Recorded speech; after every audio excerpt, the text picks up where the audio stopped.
Bienvenidos a Postura Bíblica. Mi nombre es Inmer Salazar y qué bueno volvernos a reencontrar por este medio.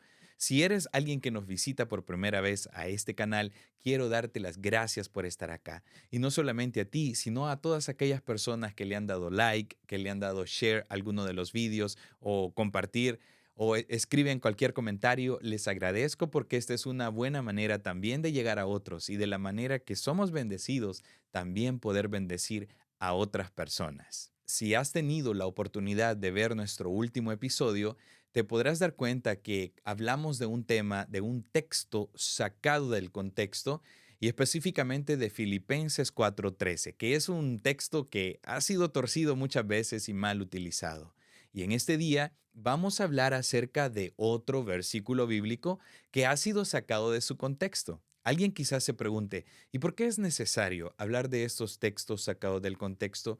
Mira, quiero decirte que es bastante necesario porque muchas veces empezamos a caer en errores, nos equivocamos tanto al momento de aplicar la palabra de nuestro Dios a nuestras vidas, pero la realidad es porque hemos sacado de su contexto el versículo bíblico o alguna frase. Como en este día vamos a hablar acerca de una frase que ha sido sumamente sacada de su contexto. ¿Y alguna vez has escuchado algo parecido como lo siguiente?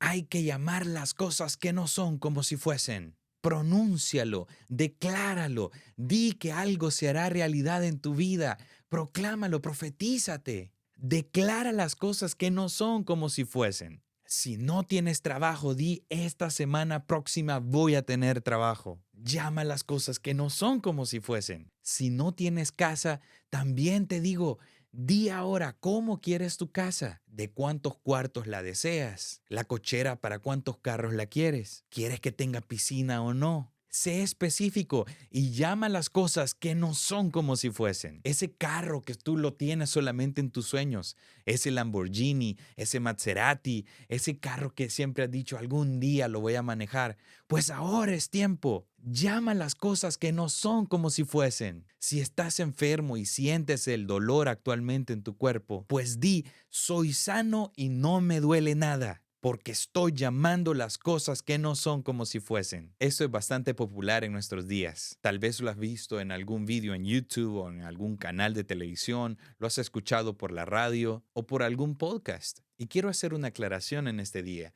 No quiero que pienses que este video está enfocado en el declarar, decretar o reclamar. Sencillamente vamos a ir a esta frase, llama las cosas que no son como si fuesen. Pero alguien se preguntará, ¿qué de malo tiene hacer una declaración en fe? O decir que podemos llamar las cosas que no son como si fuesen, si eso está en la Biblia.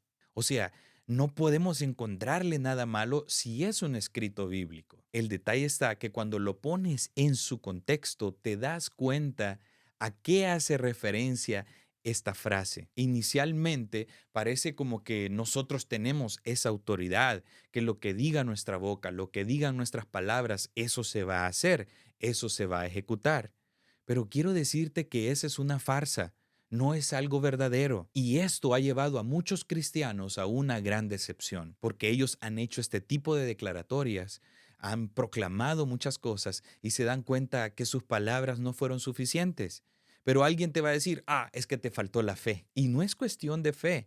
Es una cuestión de que estamos sacando un texto de su contexto. Quiero que pienses lo siguiente por un momento.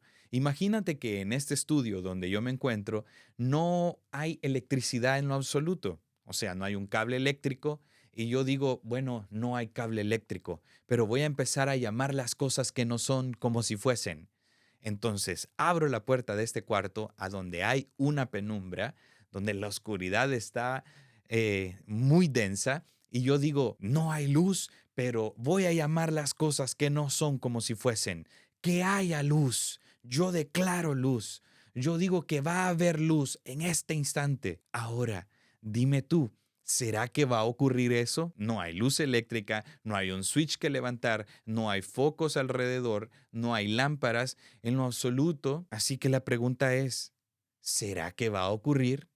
Por mucho que yo diga, estoy llamando a las cosas que no son como si fuesen, pueden pasar horas Y en esa medida que yo hablo, que yo digo, que yo decreto, y no va a pasar nada. Y no es una cuestión que me ha faltado la fe, sino que sencillamente no va a pasar, porque yo no tengo el poder para hacerlo. Es por eso que muchas personas dicen, pero yo llamé las cosas que no son como si fuesen. Yo dije que tendría una casa en este año y no pasó. Yo también dije que me sanaría de esta enfermedad y todavía me siguen doliendo mis rodillas o mis riñones o tengo problemas cardíacos. He llamado a las cosas que no son como si fuesen, pero ¿por qué no funcionan? Yo llamé ese carro de agencia y no ha aparecido. El problema es que hemos sacado, como repito, del contexto esta frase. Ahora bien, a la luz de la palabra del Señor y de su contexto, vamos a leer este versículo. Y que por cierto, no es un versículo completo, sino que es una extracción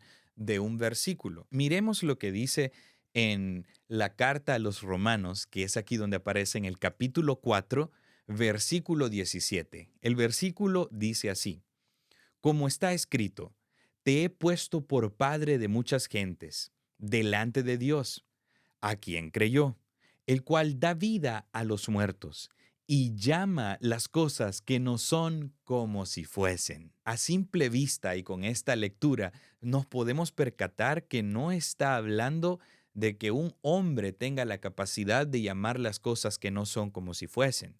Si vemos en sí el versículo, está hablando de aquel que tiene el poder para dar vida a los muertos. Dice así, el cual da vida a los muertos y llama las cosas que no son como si fuesen. Ahora te hago la siguiente pregunta.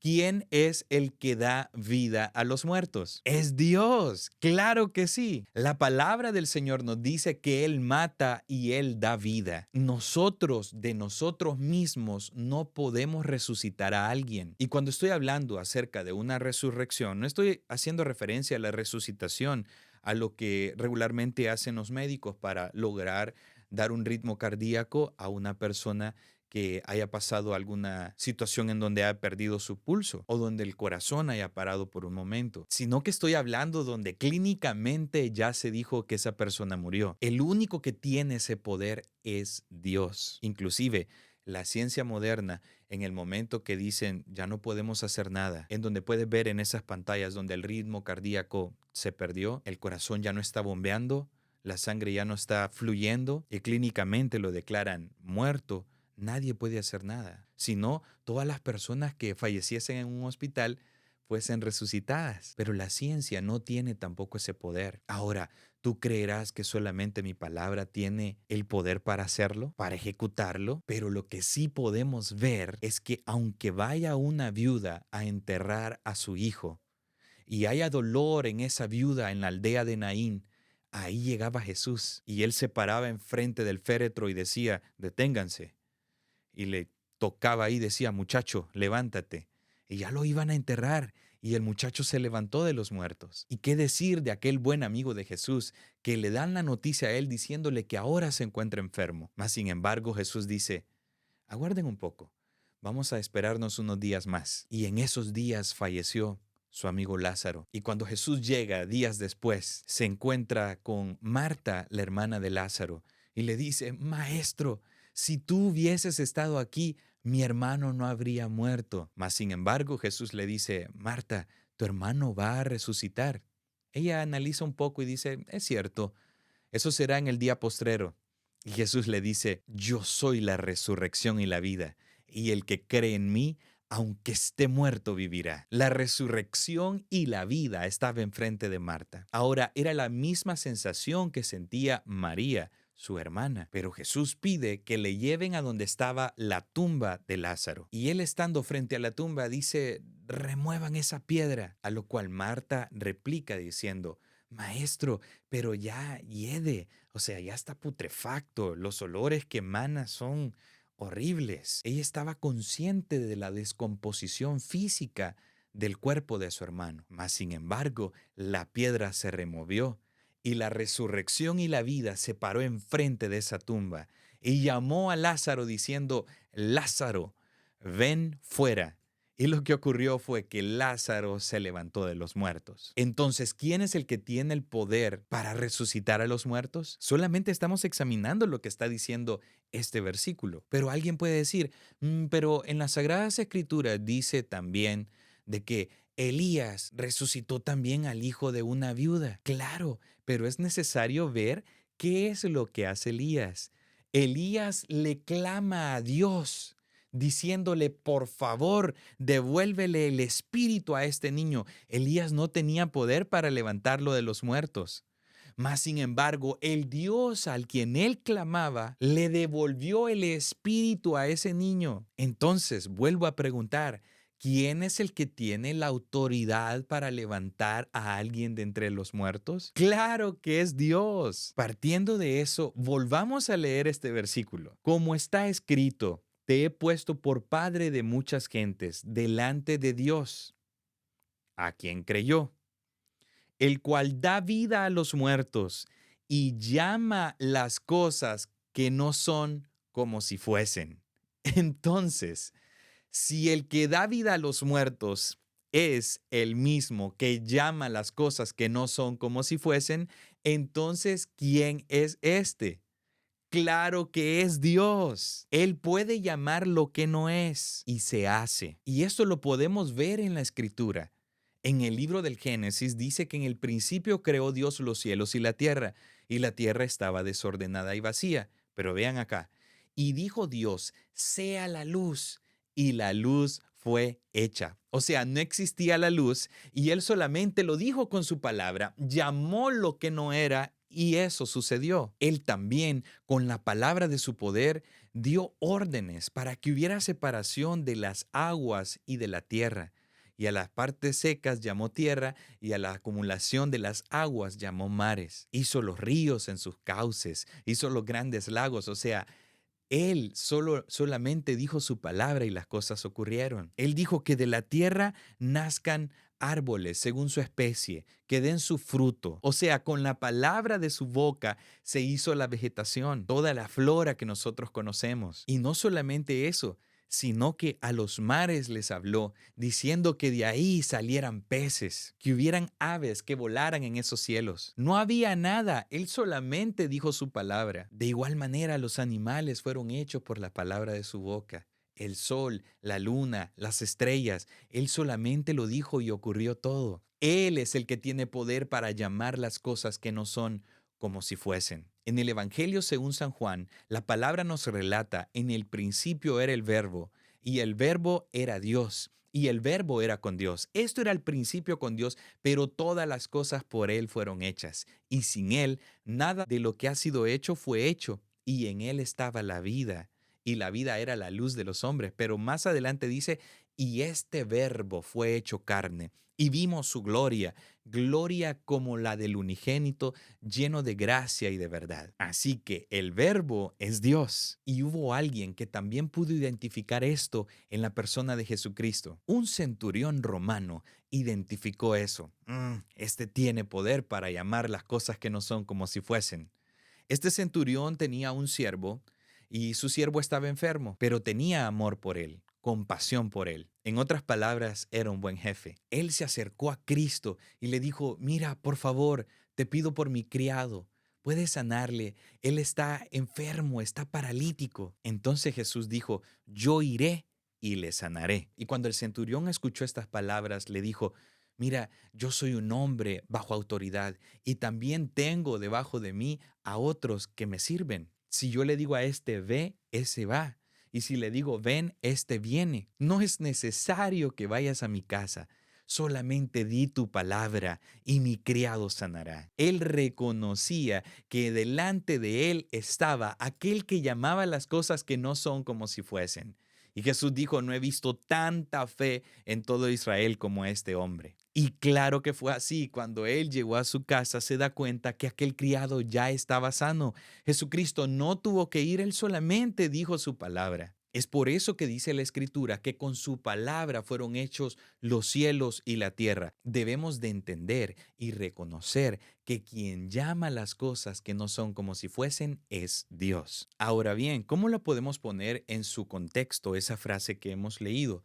Miren, el apóstol Pablo le escribe a los hermanos que están en Roma y él les está dando doctrinas fundamentales de la fe cristiana. Y en el desarrollo de estas enseñanzas, él les empieza a decir de que nosotros por naturaleza somos pecadores, somos pecaminosos, que hemos sido entregados a muchas depravaciones porque pecamos contra Dios y que es por eso que Dios va a mandar su justo juicio sobre todas estas personas que no quieren arrepentirse de su pecado. Y entrando en la doctrina que él está estableciendo de la salvación, él les da a conocer de que la salvación no es por guardar los ritos de la ley, que la salvación no era por la circuncisión en la carne, que era como una señal del pacto dada de parte de Dios a Abraham. Entonces muchos se consideraban hijos de Abraham porque eran de la circuncisión, habían seguido esa línea, habían hecho la circuncisión a cada uno de sus hijos. Pero el apóstol les está diciendo, no, quiero decirles algo, que Abraham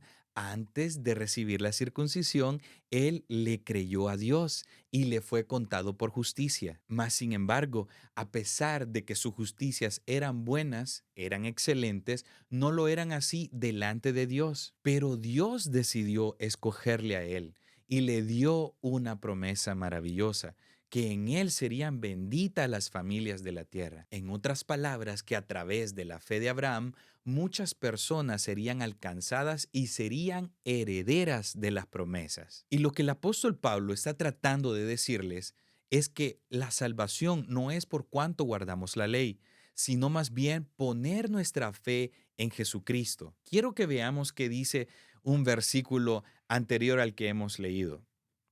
Por tanto, es por fe, para que sea por gracia, a fin de que la promesa sea firme para toda su descendencia, no solamente para la que es de la ley, sino también para la que es de la fe de Abraham, el cual es Padre de todos nosotros.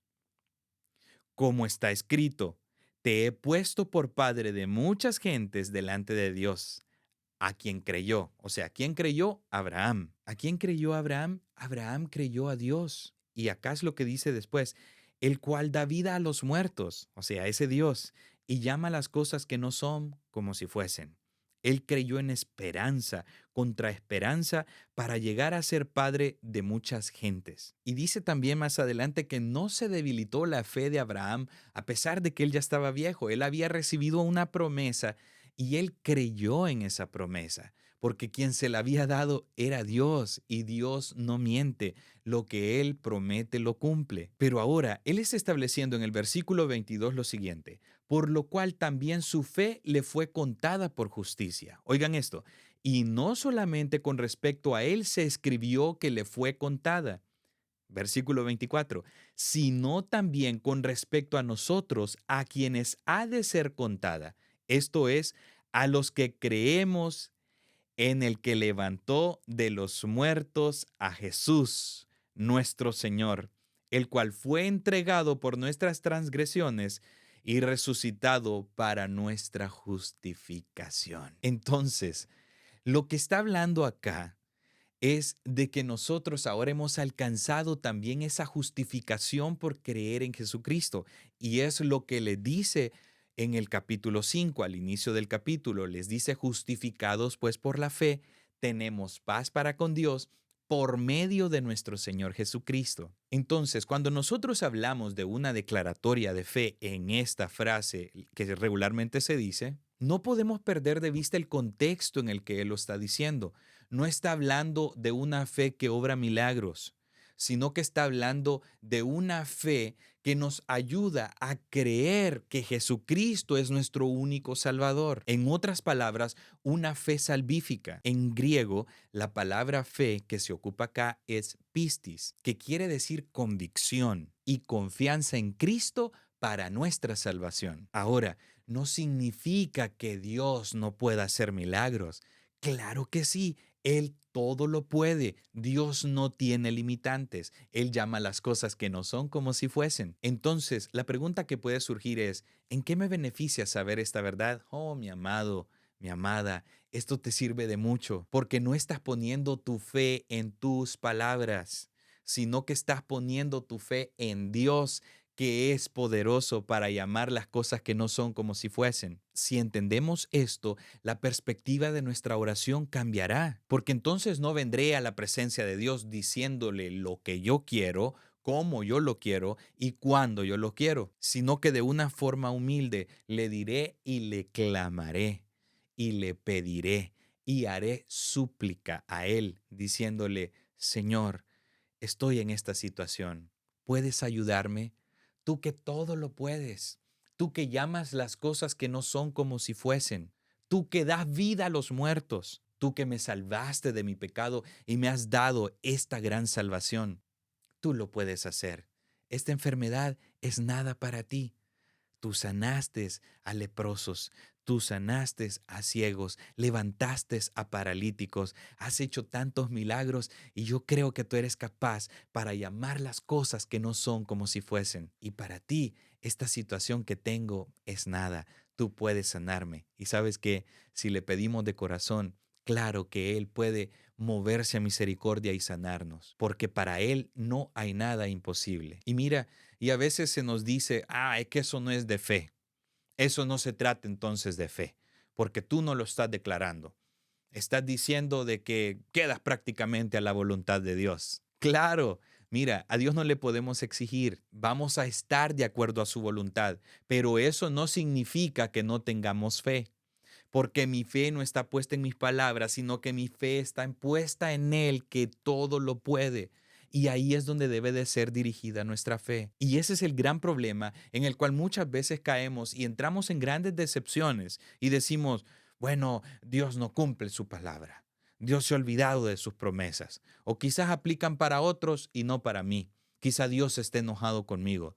Claro que no lo está. El problema es que nos hemos equivocado creyendo que mis palabras, que tus palabras van a ser más que suficiente para crear cosas, para hacer milagros, para que te ocurran cosas extraordinarias. Pero mira, cuando tú reconoces que Dios es el que todo lo puede, no estás falto de fe, sino que tu fe está dirigida correctamente. Y cuando va en esa dirección, te darás cuenta que Él obrará milagros. El Señor te mostrará milagros de protección. El Señor te mostrará milagro de provisión. En esos días que no tengas nada, puede enviar el Señor cuervos si es necesario para alimentarte. Verás cómo Él te empieza a abrir puertas, a ponerte en lugares donde no te imaginabas que estarías.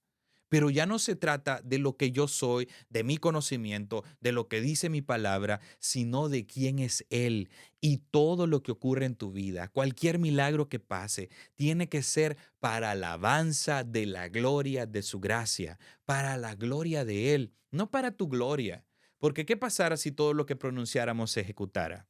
Bueno, entonces yo vendría a ser como un propio Dios. Y ahí es donde el ego humano empieza a florecer. Porque si se acuerdan, lo que pasó en la primera pareja fue esa tentación de querer ser como Dios. La propuesta que les hizo la serpiente antigua fue, Dios sabe que el día que ustedes coman van a ser como Dios. Y ese es el gran problema en el que muchos hemos caído. Queremos jugar a ser Dios, pero tenemos que tener precaución, porque en la palabra del Señor podemos encontrar cómo Él no comparte su gloria con nadie. Y es por eso que Él dice, no se alabe el valiente en su valentía, el rico en su riqueza, ni el sabio en su sabiduría, mas alabes en esto el que debe de alabarse, en conocerme y entenderme que soy Jehová. Es lo más importante que podemos hacer, en reconocer que Él es Jehová y que Él es el que todo lo puede. En eso debemos de enfocarnos,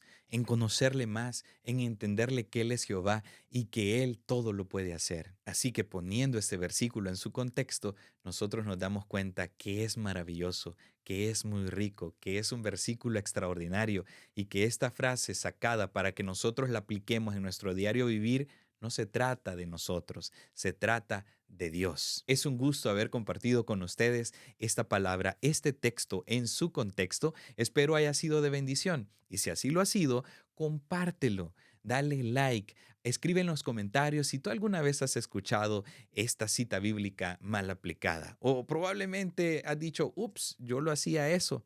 Y yo entiendo porque a veces no lo hacemos de un mal corazón, sino que así lo hemos aprendido. Y los pastores que lo predican así lo han escuchado, así lo han aprendido también. Pero por eso es necesario ir a la fuente. ¿Qué dice las Sagradas Escrituras? Para no solamente repetir lo que dice otra persona, sino que ser consciente y verificar qué es lo que dice su palabra. Hay que ser como los hermanos de Berea. Mientras el apóstol Pablo daba sus sermones, ellos decían, vamos a ver si lo que él está diciendo es cierto. Ellos recurrían a la escritura y decían, es cierto lo que está diciendo. Ellos querían verificar y eso es bueno hacerlo. Y eso no es con el fin de crear una contienda, sino darnos cuenta de esta realidad, que a veces caemos en errores porque no leemos adecuadamente, no escudriñamos adecuadamente las Sagradas Escrituras. Y si tú conoces a alguien que lo suele hacer, compárteselo, pero con amor. No es de compartirlo para decir, oh, yo sé más que ustedes. Claro que no. Esto hay que hacerlo con amor y decirle, mi amado, he visto esta situación y yo quiero llevarte a la escritura y que veas un poco qué es lo que la palabra de Dios dice. ¿Qué significa este texto en su contexto? Y te digo que va a ser de mucha bendición. Ha sido un placer compartir con ustedes. Si aún no te has suscrito, es primera vez que nos ves o ya lo has visto recurrentemente, pero no te has suscrito, te invito a que lo hagas. Activa la campanita para que así puedas recibir las notificaciones cuando suba otro vídeo. Nos vemos a la próxima. Dios te bendiga.